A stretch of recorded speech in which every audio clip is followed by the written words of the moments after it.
Greenlink Engineering presents the installation guide for mechanical supports in high wind and seismic zones. You're going to be using your frame for things like this or things like this.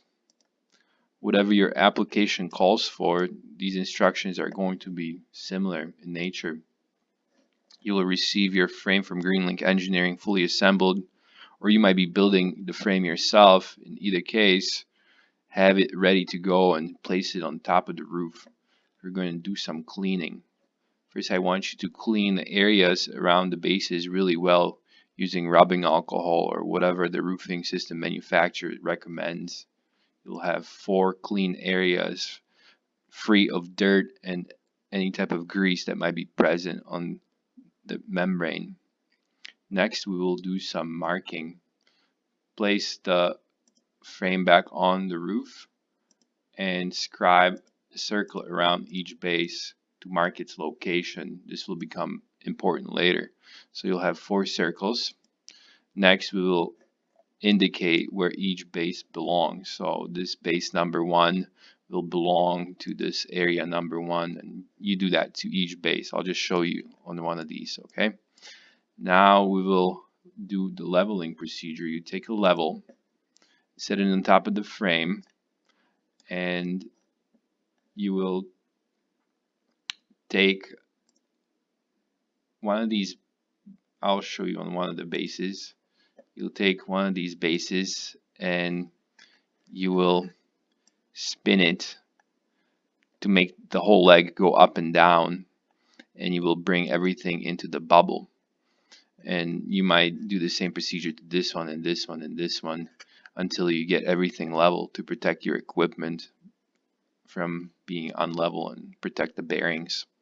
Once you like it and you're ready to go to the next step, mark the relation of the base to the top by marking the collar of the base. Scribe a mark around it so when you disassemble it and when it's time to reassemble it, you know where it belongs.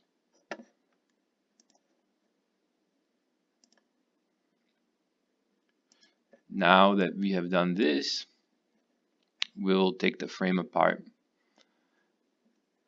This particular frame, as shown, comes with some bolts, but there might be optional screws or bolts. Take those off and lift the frame off the tops. Now, next thing to do is to take the tops off, and what you're left with is just the bases. This would be a good time for me to talk about the anatomy of these bases. I will show you a cross section. Inside there's 4 mounting holes, and these holes in the perimeter are to aid in curing the adhesive, which is moisture curing adhesive. You will take a notch trowel and you will apply the adhesive to the bases using Greenlink adhesive.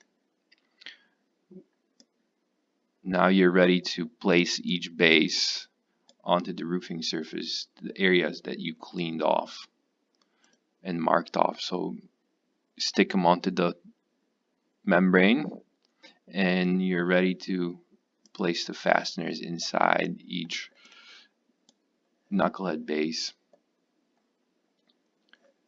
Each base will take 4 screws.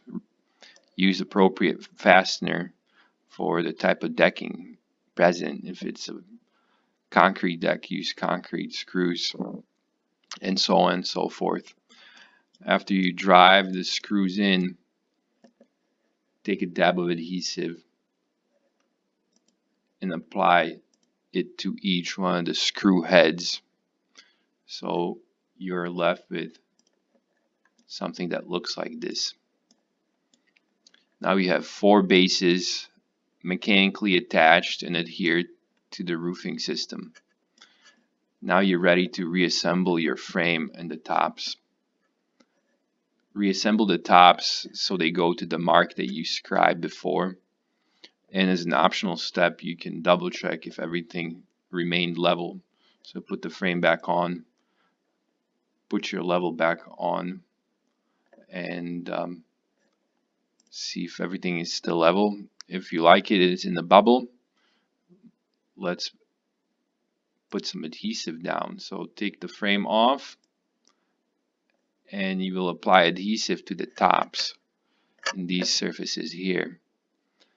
Once the adhesive is applied, you lay in the frame and reassemble the optional bolts or screws that you're intending to use or not use. Now you have a fully assembled frame, which would be good for the seismic and high wind areas. Thank you for your time.